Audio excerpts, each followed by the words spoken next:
कहता हूं कि ये जो केस जो है ना, आप बिल्कुल दुरुस्त कह रहे हैं। ये केस जो है जहां 6 महीने पहले था ना, उससे अब आगे जा चुका है।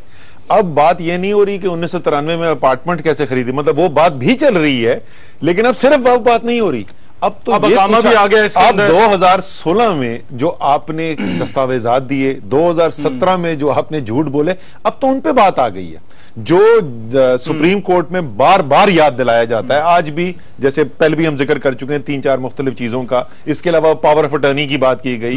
हुसैन नवाज गए, उन्होंने कहा जी बिल्कुल मेरे पास पावर ऑफ अटर्नी है, जो जद्दा में स्टील मिल बनी वो सारा का सारा पैसा मुझे मिलना था, क्योंकि मेरे जो पार्टनर्स हैं उन्होंने मुझे पावर ऑफ अटर्नी दे दी।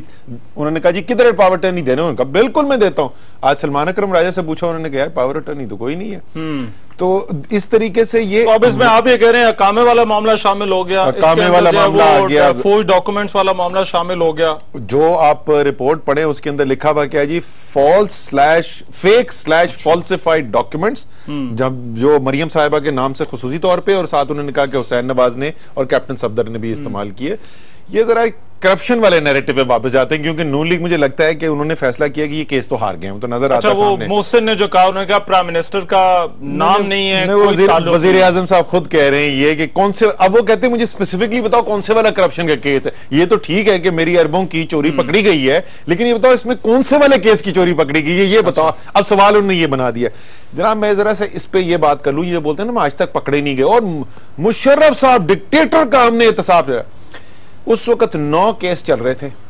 जिस वक्त इन्होंने माफीनामा लिखा और माफीनामा लिख के डील करके ये मुल्क छोड़ के भागे, तो वो सारे केस रुक गए। एक्सपार्टे डिसीजन नहीं पीछे हो सकते थे, सारे के सारे वहां पे उग गए। मुशर्रफ साहब ने भी इनसे डील की, उन्होंने कहा चल मेरी जान से तो छोटा।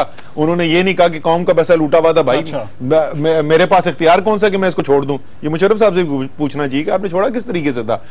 केस जो है वो रुक गए। उसके बाद जरदारी साहब की हुकूमत आई, आगे कोई प्रोसिक्यूशन, जिस तरीके से इनके वक्त में उनके केस नहीं चले, उनके वक्त में इनके केस नहीं चले थे, आखिर में पहली दफा एहतसाब का अमल दोबारा शुरू हुआ, जहां 2000 में रुका था।